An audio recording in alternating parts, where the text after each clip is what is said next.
Price the Lord. ദൈവനാമത്തിന് മഹത്വമുണ്ടാകട്ടെ. എന്നെ കേൾക്കുന്ന എല്ലാ പ്രിയപ്പെട്ടവർക്കും കർത്താവായ യേശുക്രിസ്തുവിന്റെ നാമത്തിൽ ഞാൻ എൻ്റെ സ്നേഹവന്ദനങ്ങൾ അറിയിക്കുന്നു. ദൈവമക്കളെ, വർക്ക് ഈസ് ഇമ്പോർട്ടൻറ്റ്. വേല ചെയ്യുക എന്നുള്ളത് പ്രാധാന്യമേറിയ കാര്യം തന്നെയാണ്. നമ്മൾ നോക്കുവാണെങ്കിൽ റെസ്റ്റ് അത് ഇമ്പോർട്ടൻ്റാണ്. ത്രൂ ഔട്ട് ദി സ്ക്രിപ്ചർ നമ്മൾ നോക്കുവാണെങ്കിൽ റെസ്റ്റിനെ കുറിച്ച് പറയുന്നുണ്ട്. അപ്പോൾ വർക്കും ഇമ്പോർട്ടൻ്റാണ്, റെസ്റ്റും ഇമ്പോർട്ടൻ്റാണ്.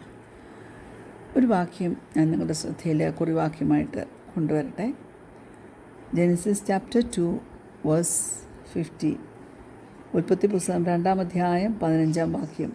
യഹോവയായ ദൈവം മനുഷ്യനെ കൂട്ടിക്കൊണ്ടുപോയി ഏദൻ തോട്ടത്തിൽ വേല ചെയ്യുവാനും അതിനെ കാപ്പാനും അവിടെ ആക്കി. Praise the lord. നമ്മളുടെയൊക്കെ ജീവിതത്തിൽ നമ്മൾ ജോലി നോക്കുകയാണെങ്കിൽ ജോലി ചെയ്യുന്നതിൻ്റെ ഇടയ്ക്ക് ബ്രേക്ക് എല്ലാവർക്കും ആവശ്യമാണ്. ജോലിക്കിടയിൽ കുഞ്ഞുങ്ങളുടെ കാര്യം, കൂട്ടാളിയുടെ കാര്യം, ഹൗസ് ക്ലീനിങ്, ഓരോന്നെടുത്ത് പറയുകയാണെങ്കിൽ ഒരു കാര്യം ഞാൻ പറയട്ടെ, we are all very busy. അപ്പോൾ ഒരു ഗുഡ് വർക്ക് എത്തിക് നമുക്കുണ്ടായിരിക്കണം. തന്നെയുമല്ല, ഒരു ഹെൽത്തി വർക്ക് പ്രാക്ടീസും നമുക്കുണ്ടായിരിക്കണം. ഇത് തമ്മിൽ ഒരു ബാലൻസ് വേണം. ആ ബാലൻസ് വളരെ ഡെലിക്കേറ്റ് തന്നെയാണ്. എൻ്റെ ഒരു ഫ്രണ്ടിന് അവളുടെ കുഞ്ഞുങ്ങളൊക്കെ തീരെ ചെറുതായിരുന്നപ്പോൾ വളരെ ബിസി ആയിട്ടുള്ളൊരു ഹസ്ബൻഡായിരുന്നു ആ പുള്ളിക്കാരിക്ക് ഉണ്ടായിരുന്നത്. എന്നാൽ വളരെ ഗിഫ്റ്റഡായിട്ടുള്ളൊരു മനുഷ്യനാണ് അദ്ദേഹം. പക്ഷെങ്കിൽ തൻ്റെ റെഗുലറായിട്ടുള്ള വർക്കിംഗ് അവേഴ്സ്, അതിനിടയ്ക്ക് അവൻ ഫ്രണ്ട്സിനെ സഹായിക്കും. അങ്ങനെയൊക്കെ ചെയ്യുമ്പോൾ പുള്ളിക്കാരുടെ മനസ്സിൽ ഇടയ്ക്കൊക്കെ ഇറിറ്റേറ്റഡ് ആകാറുണ്ട്. ചില ദിവസം ഒട്ടും പോലും സമയം തൻ്റെ ഭർത്താവുമായിട്ട് തനിക്ക് കണക്ക് പറഞ്ഞാൽ 1 മണിക്കൂർ പോലും കിട്ടത്തില്ലെന്നൊക്കെ പറഞ്ഞിട്ടുള്ള സന്ദർഭങ്ങളൊക്കെ ഉണ്ട്. ഞാൻ പറയട്ടെ, ആ വ്യക്തി, ആ മനുഷ്യൻ, എൻ്റെ ഭാഷയിൽ പറഞ്ഞാൽ he had to cut back on something.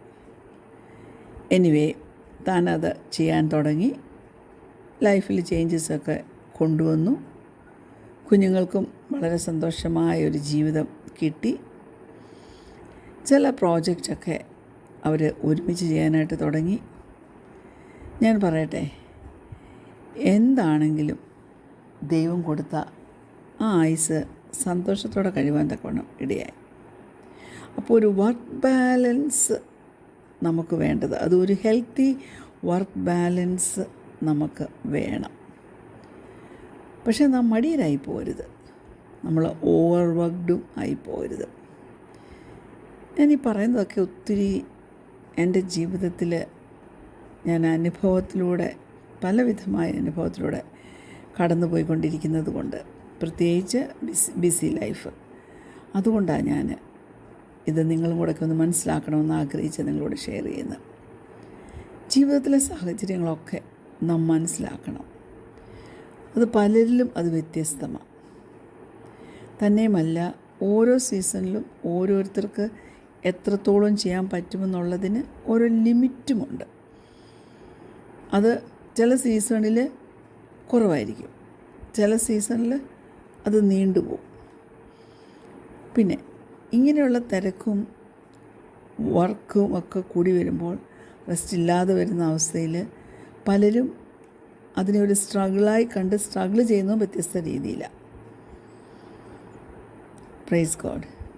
ചിലർ പൊതുവേ ലേസി ആയിട്ടുള്ളവരായിരിക്കും.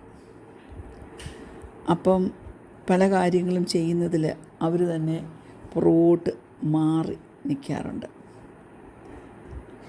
പലപ്പോഴും നമ്മളൊക്കെ ആഫ്റ്റർനൂണിൽ പ്ലാൻ ചെയ്ത് തന്നെ ഒരു ബ്രേക്ക് എടുക്കണം. എങ്കിൽ മാത്രമേ ബാക്കിയുള്ള മണിക്കൂറുകളിൽ നമുക്ക് വർക്ക് ചെയ്യാൻ തക്കൊണ്ടുള്ള ഒരു ആരോഗ്യം കിട്ടത്തുള്ളൂ. പക്ഷേ എനിക്കറിയാം, കുറേ പേരെങ്കിലും എന്നെ പോലെ ആയിരിക്കും, എല്ലാം ചെയ്യാനായിട്ട് അങ്ങ് ശ്രമിക്കും, എല്ലാം ഇമ്പോർട്ടൻ്റായിട്ടാണ് അങ്ങ് കാണും. കുഴയത്തെ ഉള്ളല്ലോ. പക്ഷേ പിന്നീടൊന്ന് റീ എക്സാമിൻ ചെയ്ത് നോക്കിയാൽ എങ്ങനെ ആ ടൈം നമുക്ക് ഇച്ചിരി വയസ്സായിട്ട് യൂസ് ചെയ്തിരുന്നെങ്കിൽ ഒന്നുകൂടെ നല്ല കാര്യങ്ങളിൽ ഇൻവെസ്റ്റ് ചെയ്യാമായിരുന്നല്ലോ എന്ന് തോന്നും. ദൈവത്തോട് നമുക്ക് പ്രാർത്ഥിക്കാം, ചോദിക്കാം, കർത്താവ് എൻ്റെ ജോലിയിൽ നീ എന്നെ സഹായിക്കണമേ.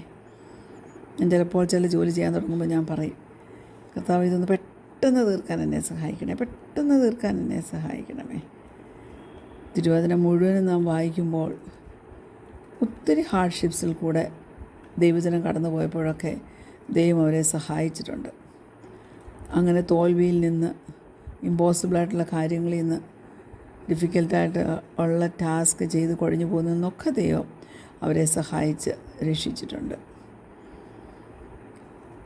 നമുക്ക് റെസ്റ്റ് ചെയ്യാൻ ഒരു സ്ഥലം നമുക്ക് കണ്ടെത്താൻ പറ്റുന്നില്ലെങ്കിൽ നമ്മുടെ ലൈഫിൽ, വാസ്തവമായിട്ടുള്ളൊരു സ്ഥലം എന്ന് പറഞ്ഞാൽ, if you cannot find a room in our life,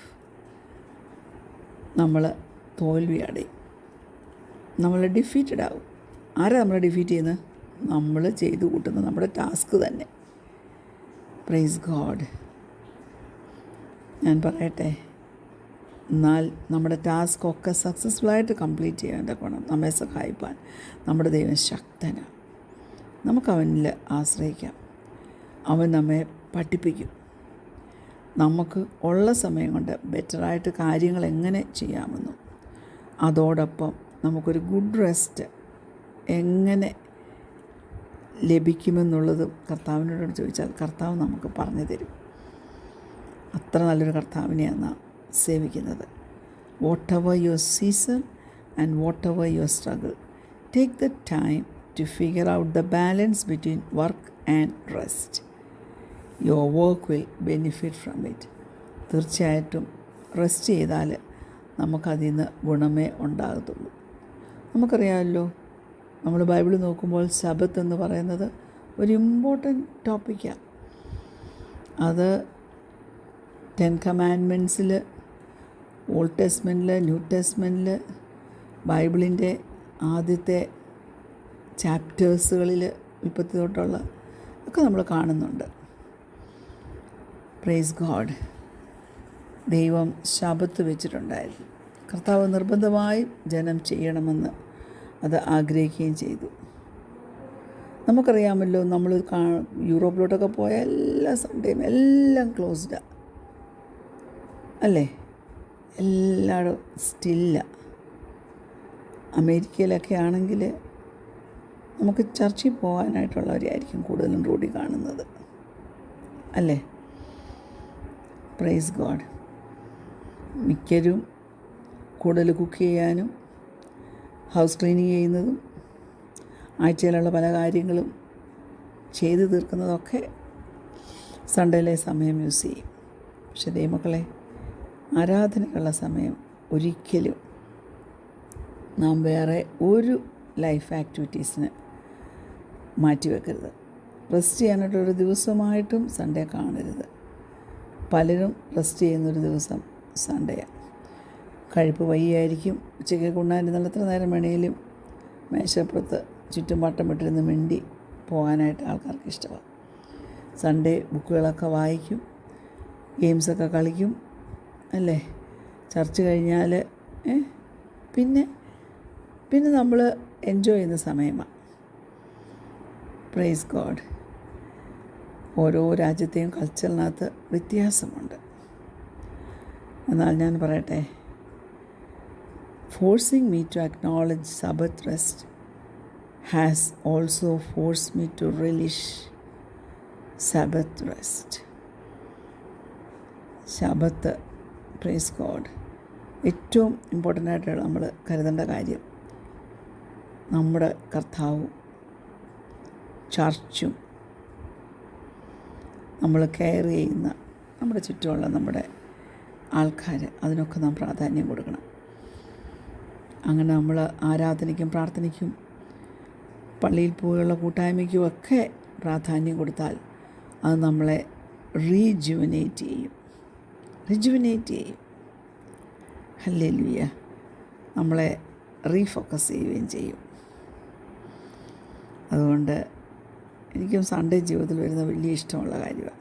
പല കാര്യങ്ങളും സാറ്റർഡേ അങ്ങ് തീർത്തിട്ട് പ്രൈസ് ഗോഡ് സൺഡേ ദിവസത്തിൽ എൻജോയ് ചെയ്യുവാനും മണ്ടേക്ക് വേണ്ടി വെയിറ്റ് ചെയ്യുവാൻ, മണ്ടേക്ക് വേണ്ടി ഇത് മാത്രമല്ല പിറ്റത്തെ ആഴ്ചയ്ക്ക് വേണ്ടി മുഴുവൻ ഉള്ള ശക്തി സംഭരിപ്പാൻ്റെ ഗുണം ദൈവസന്നിധിയിലെ സൺഡേ ദൈവം നമ്മെ സഹായിക്കും. Praise God. ആ ദൈവകൃപ നമ്മൾ പ്രാപിച്ചെടുത്താൽ പലതും നമുക്ക് അക്കംപ്ലിഷ് ചെയ്യാനായിട്ട് സാധിക്കും. ഹല്ലേലൂയ. അതുകൊണ്ട് ദൈവമക്കളെ, റെസ്റ്റ് ചെയ്യുക, റീജുവനേറ്റഡ് ആവുക. കർത്താവിന് നിങ്ങളെ സഹായിക്കട്ടെ. കണ്ണടയ്ക്കാൻ നമുക്ക് പ്രാർത്ഥിക്കാം. ഞങ്ങളെ സ്നേഹിക്കുന്ന ഞങ്ങളുടെ നല്ല ദൈവമേ, സ്വർഗീയ പിതാവേ, നല്ല സമയത്തിനായിട്ട് ഞങ്ങൾ അതിനെ സ്തുതിക്കുന്നു, സ്തോത്രം ചെയ്യുന്നു.